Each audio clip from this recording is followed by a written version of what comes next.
Good evening, ladies and gentlemen. Thanks for joining us on another edition of the 8 p.m. Bilingue newscast on Spectrum Television. In our headlines, teachers join their counterparts all over the globe to celebrate World Teachers' Day.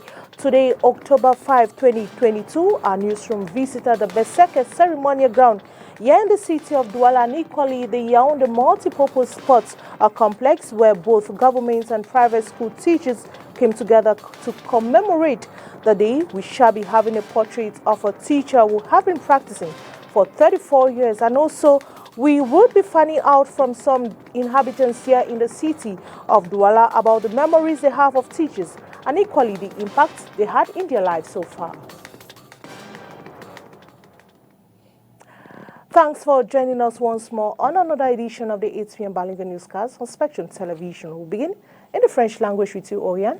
Good evening. Bonsoir Catherine Koné, mesdames et messieurs, bonsoir et bienvenue au journal. Journée mondiale des enseignants, le spectre des revendications a plané sur la célébration ce jour au Palais des Sports de Yaoundé. Les enseignants ont réitéré leurs revendications au gouvernement qui a en réponse invité les partenaires éducatifs à plus de responsabilités. Olivier Bouzique et Frédéric Faume. Le contexte est clair et de toute évidence a marqué les attentions au cours de cette célébration. En marge de leur journée, les enseignants ont interrogé le gouvernement sur l'évolution des mesures prises pour répondre à leurs revendications. Il serait de bon ton que les enseignants ne parlent pas en ce jour de célébration, mais qu'ils écoutent plutôt la société dans ses différents segments de gestion du pouvoir, les entretenir sur le programme d'amélioration de leurs conditions de vie et de travail. En réponse, le gouvernement invite chaque acteur du système éducatif à prendre ses responsabilités. L'éducation, c'est trois partenaires. L'État, qui fait déjà beaucoup malgré la récession économique mondiale. Les familles et enfin les partenaires au développement. Pour transformer l'éducation, nous devons nous regarder dans le miroir en nous posant la question, est-ce que chacun où il est fait ce qu'il doit faire? De toutes les manières, le chef de l'État, son Excellence M. Paul Biya, a pris à bras le corps de résoudre le problème des enseignants. Et cette résolution progressive des enseignants, des problèmes des enseignants est en marche. Toujours des promesses, estiment les enseignants. Plusieurs réclament des actions concrètes pour éviter le spectre vécu durant l'année scolaire passée. Donc, dire, répéter, c'est une redondance. Ils savent quoi faire. Donc, ils ont juste réchauffé la nourriture. Nous devons supporter. Nous sommes dans un pays et c'est mondial. Nous devons supporter. Ça va s'améliorer. Ça s'améliore au fur et à mesure que le temps passe. En attendant, une centaine d'enseignants ont reçu des distinctions dans l'ordre de la valeur pour le service rendu à la nation. Back here in the city of Douala, the Beseke ceremonial ground hosted some teachers today, October 5, for the habitual World Teachers' Day parade. Our reporter Oni Ladonet caught up with some teachers who gave us their impression on the OTS movement. Her report. A timid crowd as compared to the enthusiastic flock of teachers that normally display on this Beseke ceremonial ground in previous years. With the strike action on ground, these educators are all here for several reasons. The OTS movement is not respected today because many teachers see that if you find around here, you will see many teachers that are here are the teachers that are having solutions already because the government is going gradually. The government cannot recruit all teachers the same day. So even the problem of treatment, the problem of advancement of the salaries, the government cannot treat them for one day. So they are going gradually, and I've seen many has already been treated. So those who have not yet been treated are those that you cannot find here today. That's for strike. Those who call for strike, they are not there, but we are there. Why? Oh, we like in basic education, I don't think we have that's as serious as that of secondary. we don't have a serious problem so we don't strike. Okay. Our minister is behind us, so we don't strike. Poor living condition, lack of salaries and integration still remains their reality. Since I've been teaching since 2016, since that period I've been waiting for recruitment since 2016 till date. Problems are, first of all, the recruitment. Government must not train teachers and they go astray. They're going around the quarter, going to private schools and so on. Government must train. You cannot train a military and you allow him with gun outside. That is danger that you are creating for the populations. So teachers are facing problem. One, in schools we don't have enough teachers. Two, employment of teachers is so scarce. They don't employ teachers. They train teachers, but they are not employed. They are not employed. We have schools that are practically empty. There are no teachers. We in town, we are at least better. In the suburbs is the worst because nobody wants to go down. Government has taken some actions to appease tensions. Some allowances that teachers were expecting, advancements and so on, recruitments and so postings and so on have been done. It's just that a lot more of these problems are monetary. And until money enters, we cannot really be fine. Government is trying its best because we see we are now presently at the third recruitment that the government has organized, even though it is with partners. But even if the partner will not come to organize recruitment in Cameroon without the government, so we appreciate. Other recommendations have been advanced so as to help better the situation. Way forward is, we don't know. If the government can make it, we don't know if it's possible for immediately you are being trained, your recruitment is guaranteed. Immediately after, you should be put under a scheme. We should be put under a scheme. Because first of all, the syndicates are not, first of all, strong. The 28th edition of the World Teachers' Day celebration is commemorated under the theme, "The transformation of education begins with teachers." 34 ans dans l'enseignement, c'est la vie qu'a choisie Annette Missopo.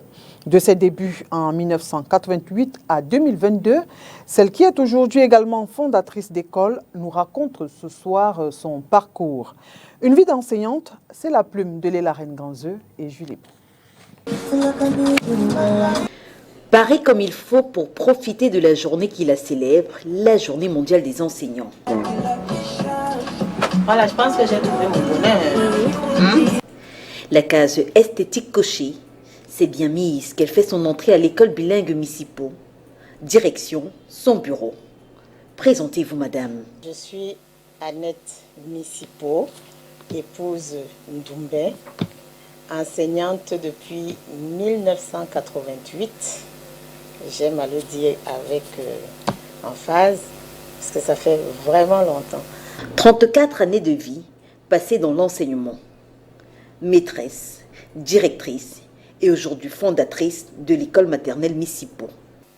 Elle est vieille quand même, mon école aussi, puisqu'elle date de 1994 que j'ai eu l'autorisation de créer. En faisant le tour de ces bâtiments vides, journée des enseignants oblige, Annette Missipo replonge dans ses souvenirs. J'ai commencé par faire les sciences économiques et quand j'ai fini, j'ai commencé à travailler dans une banque. Seulement à la banque, c'était froid à mon avis. Et dans ce voyage à la découverte de soi et de sa passion, les premières pages sont marquées de rencontres qui ont déterminé la suite de sa carrière.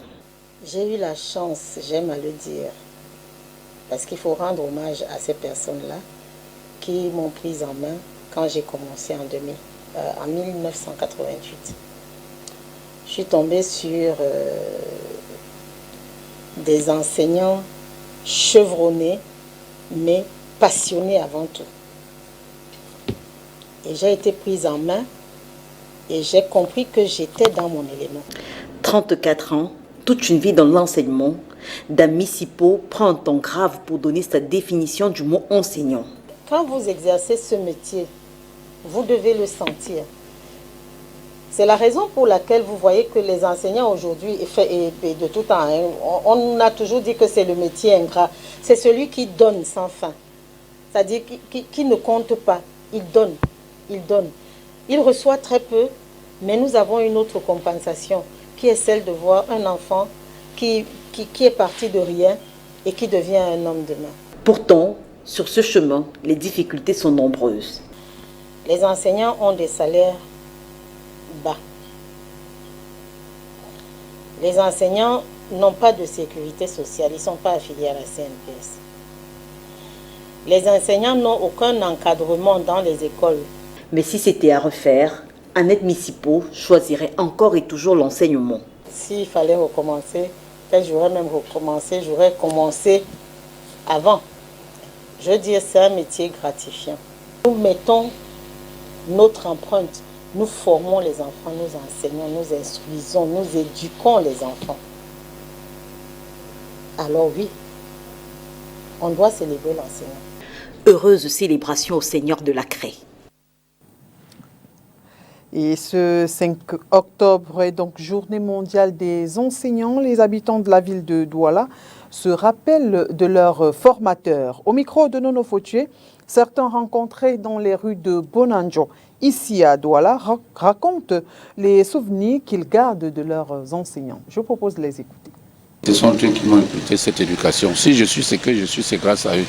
Alors, à tout moment que je rencontre l'un de si j'ai quelque chose, je ne manquerai pas toujours de fouiller mes poches pour donner quelque chose en souvenir, en récompense de tout ce qu'ils m'ont inculqué comme éducation. J'ai un professeur qui m'a marqué dans la vie, mon professeur de français. Il nous a beaucoup appris. J'ai retenu beaucoup de lui. Je garde en souvenir de très bons moments passés à côté de mes enseignants. Mes enseignants sont ceux-là qui m'ont appris beaucoup de choses. Comment parler, les premiers pas à l'école, je me rappelle encore, il est bien vrai, les premiers pas, j'avais pleuré à l'époque. Mais après, au secondaire, j'ai connu plusieurs autres enseignants qui m'ont appris ce que c'était que la vie déjà en milieu scolaire. Et aussi qui m'ont préparé pour ce que je devais rencontrer comme difficulté dans ma vie professionnelle. Quand je faisais peut-être l'école primaire, on avait un enseignant qui nous disait toujours d'aller l'aider souvent à faire des travaux. Et bon, parfois, vous voyez, il pouvait demander, bon, venez même avec 100 francs pour que je puisse photocopier vraiment vos copies pour, je sais pas, donc beaucoup de trucs, je ne peux pas beaucoup entrer dans les paramètres. Il faut avouer que c'est des gens vraiment qu'on doit respecter. Quand je suis allé au secondaire, j'ai eu un très bon enseignant, celui qui m'a poussé à faire les mathématiques. Monsieur Ndédine Tepe Samuel, de regretter mémoire aujourd'hui. Il m'a beaucoup marqué, c'est lui qui m'a permis d'aller faire une série scientifique. Grâce à lui, aujourd'hui, je suis un homme et je peux gagner ma vie simplement. C'était mon professeur de littérature. Il me parlait beaucoup, il me conseillait beaucoup. Et moi et lui, on partageait beaucoup de choses ensemble. Politique en bref, le mouvement pour la renaissance du Cameroun, installation des bureaux élus MRC Littoral 2, celle-ci aura lieu le samedi 8 octobre 2022 en Konsamba, c'est dans le Mungo. À cette occasion, les militants sont appelés à se mobiliser massivement pour un accueil chaleureux aux invités de ce jour, notamment le président national de cette formation politique, le professeur Maurice Kamto. Et nous poursuivons ce journal avec vous, Catherine Code. Definitely, Oriane. It was ceremony for the signing of two financing agreements, on the theme Cameroon Green, Inclusive and Sustainable Cities, Cameroon Green and Resilient Northern Regions have taken place today at the Amphi 300 of the Ministry of Economy, Planning and Urban Development in the nation's capital, Yaoundé. Our reporter Olivier Bouzike caught up with the Minister of Economy, Planning and Urban Development, Alamin Ousmane, who threw more light on the agreements. These two operations are in support of our development process towards a sustainable development, inclusive, green, and cities which are, in terms of planification, organization, planning, they are in line with our expectation. They are anticipating risks which are tied to management of rare resources. Today we will be able, with the resources 29 billion CFA available, to support the governance at the local level, regional level, strengthen their capacity, make it a more inclusive approach in drafting policies and implementing those policies. At the same time, we want to believe that these two interventions will improve the living conditions of the population, will contribute to renewable energy production, will contribute to greener cities, which is a critical aspect, and will help also implement rural development facing challenges like climate change. We want to think that these two interventions are fully aligned to our national development strategy under the Pillar 1, which is a structural transformation of our economy, as well as a Now take you to Fako Division of the Southwest region, where the Southwest Development Authority, SOEDA, has donated some bags of fertilizer, chemicals and farm input to some tomato farmers of Fako Division to boost their agricultural yields. The donation exercise took place at the headquarters of SOEDA in Mboya on the 4th of October 2022. Details in the following report. In a bid to boost agriculture in Fako Division, the Southwest Development Authority, SOEDA, has donated some agricultural products to farmers in the division during a ceremony that took place recently at the headquarters of SOEDA in Buea. Very interested in producing tomatoes, and the production over the years keeps on increasing.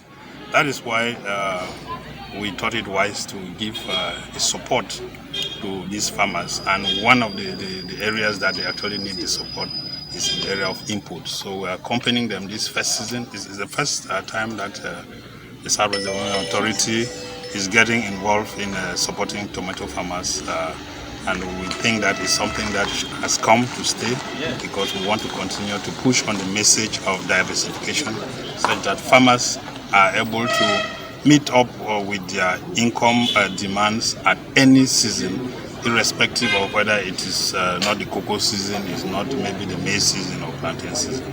The beneficiaries expressed gratitude to the donors. Very grateful for what SOEDA has just done this afternoon.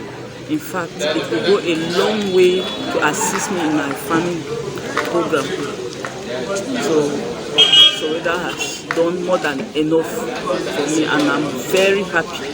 I pray that they should continue this gesture next time, so that other farmers will also benefit and be happy as we are today. I want to really express my profound gratitude to SOEDA for this input. It's really very timely. I just transplanted some weeks ago, and with the MPK and the Metropole, it's going to save me from, weeding. I will not have to spend weeding anymore, because I will just have to now spray the tomatoes and mulch it. So I'm really very grateful for all of this. I will not really have to buy any other things. It's a gesture from SOEDA today like this. It appears to me like it's manna from above. So it has come at a time when tomato farmers are in deep need of fertilizer mostly. And these 4 bags of fertilizer have been given to me can cover an area of close to 1 hectare. So I am very, very grateful. The items comprise of bags of fertilizers, chemicals and other farm inputs to some tomatoes farmers in Fako Division. And now a workshop on the sharing of experiences on the monitoring of human rights in business activities and on the participation of states in the negotiation on the draft of the UN Treaty on Business and Human Rights have taken place in the nation's capital, Yaoundé, today. Let's get more of the workshop in the following interview of Lucy Aswagbo, the head of the Committee for Cameroon on Human Rights. Let's take a listen to her. The issue of violations of human rights in the business sector is a global problem. It's not peculiar to Cameroon. And as we heard in our speech, the Cameroon Human Rights Institution has received quite a number of complaints, at least 100, concerning human rights violations both by state enterprises and private sector enterprises. And these rights relate to the right to work, the right to life, the right to remuneration, and other violations committed by the enterprises. It's a global problem, I said, and that is why the world is organizing to come up with a treaty on business and human rights in order to have binding obligations on states to protect the rights of workers in the business sector. Une délégation de la chefferie supérieure du canton Bel est en Allemagne pour l'inauguration de la place Rudolf Douala Mangabel. La cérémonie c'est ce 7 octobre 2022 à ULM, c'est dans une ville située dans le sud de l'Allemagne. Inès Pangan et Julie Pau. Elle est arrivée en Allemagne ce 5 octobre 2022, la délégation de la chefferie supérieure du canton Bel. La raison derrière ce déplacement, c'est l'inauguration le 7 octobre prochain de la place Rudolf Douala Mangabel dans la ville d'Ulm. C'est dans cette cité allemande que Rudolf Douala Mangabel, alors prince, a passé son baccalauréat. La Rudolf Douala Manga Place, devant le parquet d'Ulm, rentre dans le processus entamé en 2014 pour la réhabilitation du héros de la résistance camerounaise par l'ancien colon. Pour l'inauguration de cette rue, dans cette ville située au sud de l'Allemagne, une délégation multiculturelle fait le voyage. Le symbole, c'est la résistance dans plusieurs parties du Cameroun et la reconnaissance allemande qui doit suivre pour ces autres martyrs de la colonisation. Déjà conscients de l'effort qu'ils ont fait, mais pour nous cet effort n'est pas encore suffisant. Voilà, il faudrait justement qu'ils revoient au niveau de l'histoire, tout ce qu'ils ont pu causer et tout comme douleur et comme perte au niveau du peuple camerounais, des peuples autochtones, le peuple Sawa, le peuple Batanga et aussi ailleurs dans le Cameroun, tous ces martyrs et tout qui sont partis pour la cause des leurs. On se rappelle que lors du dernier TT Combo, en août 2022, l'annonce de cet hommage a été faite. L'actualité dans le continent, c'est dans le Round-up Afrique avec la voix de l'Amérique. En République démocratique du Congo, les Nations Unies ont relevé plus de 3000 cas de torture et traitements dégradants en 3 ans, d'avril 2019 à avril 2022, commis 9 fois sur 10 dans les zones de conflit où l'impunité est très répandue, selon un rapport publié mercredi. Une attaque attribuée aux rebelles ADF a fait au moins 10 morts parmi les civils et une vingtaine de disparus mardi soir dans la province du Nord Kivu, dans l'est de la RDC, ont indiqué mercredi des sources locales. Le gouvernement éthiopien a annoncé mercredi avoir répondu favorablement à une invitation de l'Union africaine pour participer à des pourparlers de paix avec les rebelles de la région du Tigré, sans en préciser la date ni le lieu.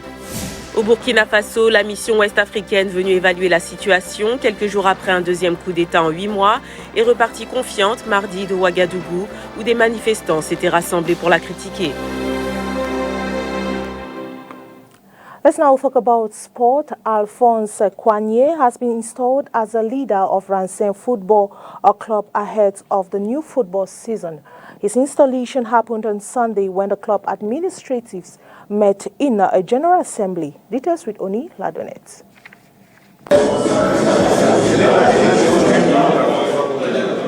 Alphonse Kwanye now leads the provincial office of Rancen Football Club of Bafoussam. This is one of the major resolutions reached at in a General Assembly meeting held last October 2. Rancen Football Club draws its roots from Bafoussam, and everyone who has gone through this post has had to work. This is a time for us to forget the past and come together to make our club great again. This meeting is in line with Fegafoot's instructions, which demanded clubs to hold an elective General Assembly meeting before October 3.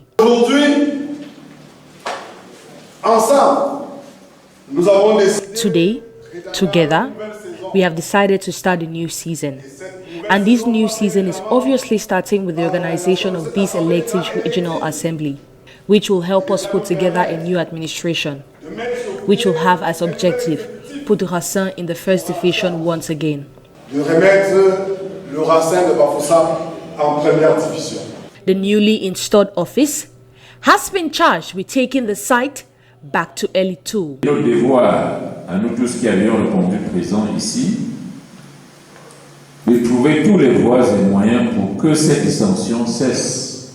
Our work, that is everyone present today, is to do everything humanly possible to cease the tensions in our club, for unity to return to our club and amongst its leaders.